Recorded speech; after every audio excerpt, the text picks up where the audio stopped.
The Christmas story continues, if you will, and we have today the wise men from the east who are going to look for the King of the Jews that have been born.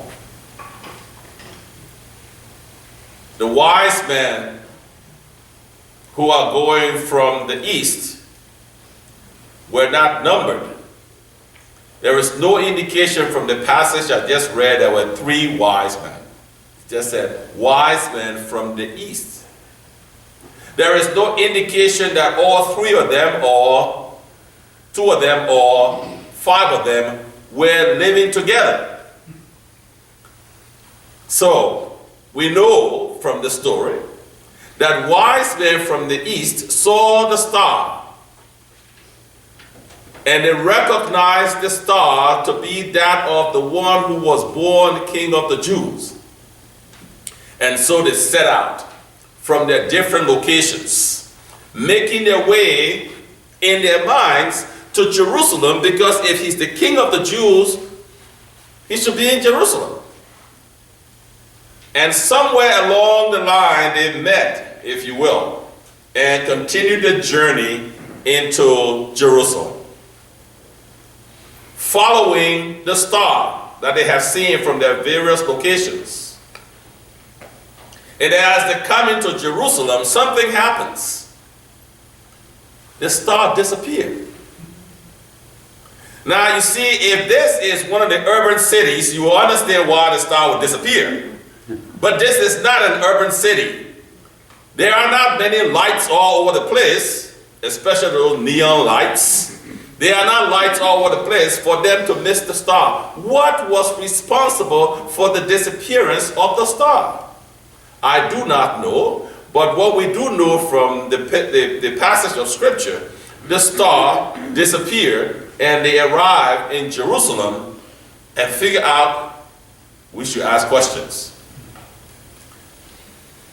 The Scripture tells us these were wise men, but they are going to ask questions about the one who was born. This is an aside, but when I read this passage, as I've read it over and over for many years, every time I read it, I said, these were not men. Why were they asking questions for direction? You drive until you run out of gas, and then you ask questions. But never mind that. Thank God for GPS these days. The star disappeared. The wise men came into Jerusalem and they started asking questions. They did not go immediately to Herod. They started asking questions, and word got to Herod that there are some men in town asking about the King of the Jews. And so he wants to find out, what? King of the Jews? I have to find out who that is. And where is he? Herod called his wise people together, if you will, to inquire about what the wise men were asking. And they told, yes, according to the prophets, one will be born in Bethlehem. Oh, okay. So he calls together the wise men and he says to them, when did you see the star? When exactly did you see the star? And they told him, and he said, okay. When you go and find that one who is born, bring me word, so that I too may go and pay him homage. Bring me word, so that I too can go and pay him homage. Now, you know something else is behind this, but never mind that. The wise men are not aware of what he is up to. This is the same Herod who had already killed 3 of his sons that he thought would be interested in his position. This guy is insecure. It's a baby that is born. He's already on the throne and he's already insecure. Go and find that one who is born. Bring me word, and I will come and pay him homage. So the wise men leave Jerusalem on their way to Bethlehem. And as soon as they leave Jerusalem on their way, guess what? The star appeared again. Where was this star? But the star appeared, and they followed the star until it stops over the place where Jesus was.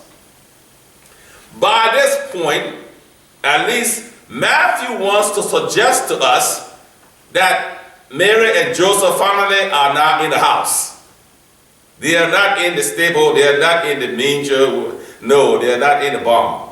They are not in the house. This is part of the conversation we're going to be having on Tuesday when we get to our Christian education. We'll be looking at all of those images that we have. But Mary and Joseph are not in the stable. So whose house are they in at this point? That's an aside, but they are in the house, and the wise men come into the house, and they are overwhelmed by what they see. Nowhere in this passage does Matthew suggest to us that the wise men are Christians. Nowhere in the passage does Matthew suggest to us that the wise men are Jews.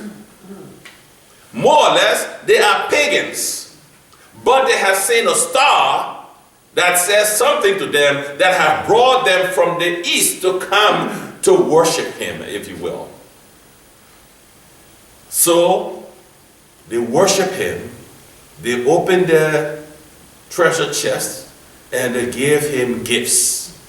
More or less, they give the gift of Mary and Joseph, because Jesus, at this point, will not know what they're doing. The story immediately takes a turn. They are warned in a dream. Do not go back the way you came, because Herod has a different plan. And so they go back to their various locations by a different route.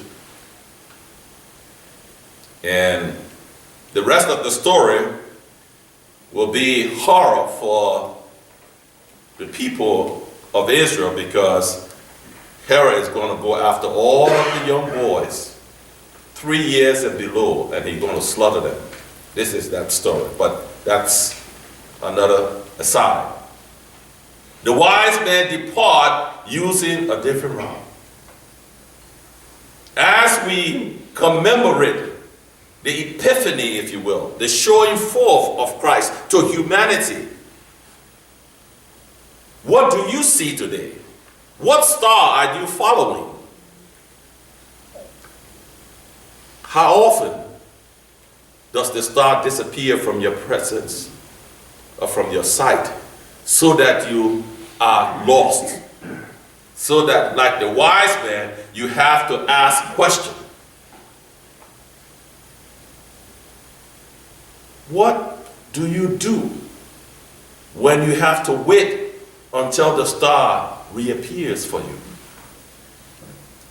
How often have you been warned not to go back the same way, but to follow a different route?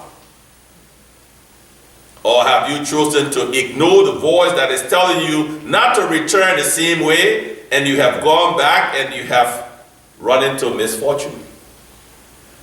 I don't know about you, but as I read this story oftentimes and put myself in the context of the story, being, if you will, one of the wise men, coming to pay homage to Christ and returning a different route, or sometimes not returning a different route, but going back the same way I came, and what I have to deal with. Can you see the light? Can you see the light of Christ that is leading you today? Or better yet, what prevents you from seeing the light of Christ? John's Gospel tells us that he came to his own, and his own did not recognize him. The light of the world has come into the world, and the darkness has not overcome it. But yet, we walk in darkness. What prevents us from seeing Christ's light? Is it all of life's concerns that you and I have to deal with on an ongoing basis? What prevents you from following the light? Are you ready to stop and ask questions for direction? I suggest to you today, the place to go and ask the question is not so much another person, but break open Scripture. What has God to say to you today in His Word?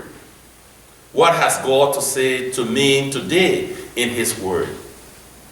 That's where we should go looking and find the direction. Not so much to follow the GPS. We should open God's map for God's world, for God's people, to follow where God is leading the way. But you know as well as I do, more often than not, that's the last place we're going to go looking when we have an issue or concern. I mean, more often than not, when I have an issue or concern, I try to figure it out. I go to plan A, plan B, plan C. If it doesn't work, then I step back. Plan A, plan B, plan C. If it doesn't work, then I step back, and then I frustrate myself, and then I don't know what to do. And then finally I said, Lord, help me. And then the voice said, I've been waiting to help you a long time, but you've been trying to do it on your own, so I let you. I don't know whether you hear that voice, but I hear that voice so often. That I try to do it on my own instead of following the star, instead of following the light. I try to follow my own way, and more often than not, my own way leads to destruction and disaster. The wise men stopped in Jerusalem because they assumed the one who was born would be in Jerusalem. But he wasn't in Jerusalem. The star was not showing them the way. And so they had to stop and get direction. And then as soon as they took off again, the star appeared. May we make time to stop and listen to the one who is guiding us. May we make time for him so that he may tell us what he will have us to do. Not what we want to do in his name. May he tell us what he will have us to do when we stop and make time for him. I'm convinced that unless we make time to nurture our relationship with the light, with the way, we will always be lost.